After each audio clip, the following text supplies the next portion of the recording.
Friends, నేను మీ Tanvi. Welcome to Tanvi Nandishwar.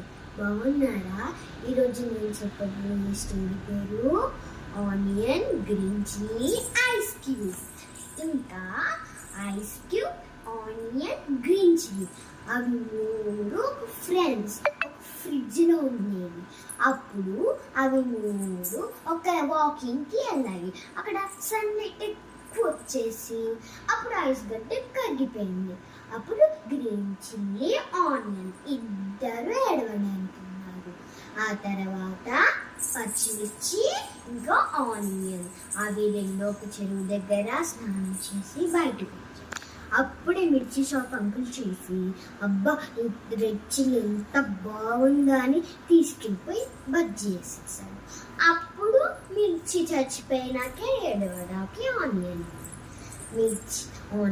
అంటుంది, దేవుడా దేవుడా గ్రీన్ చిల్లీ చచ్చిపోయినప్పుడు ఏడవడానికి నేనున్నాను, మళ్ళీ ఐస్ క్యూబ్ చచ్చిపోయినాక గ్రీన్ చిల్లీ నేను ఏడవడానుకున్నాను, మరి నేను చచ్చిపోయినాక ఏడవడానికి ఎవరుంటారు దేవుడా అని దేవుణ్ణి కోరుకుంది.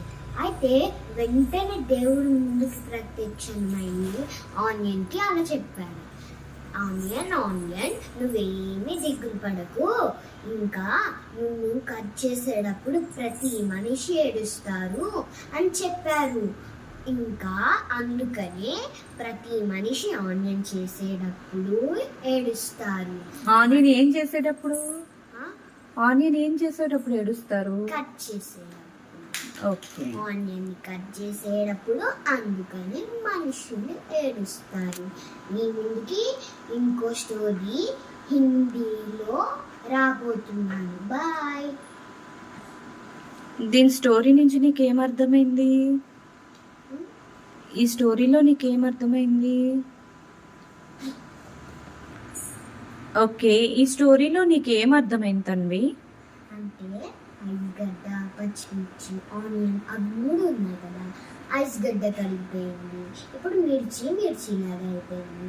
ఆనియన్ని మనం కర్రీస్లో యూజ్ చేసుకుంటాం. అవి మూడులో ఒక స్పెషాలిటీ ఉంది. అలా కూడా మనందరికీ అలా ఒక స్పెషాలిటీ అనేది ఉంటుంది. అందుకనే దేవుడు అందరికీ ఒక్కొక్క వరం ఇస్తారు. బాయ్. నెక్స్ట్ వీడియోలో కలుద్దాం. బాయ్.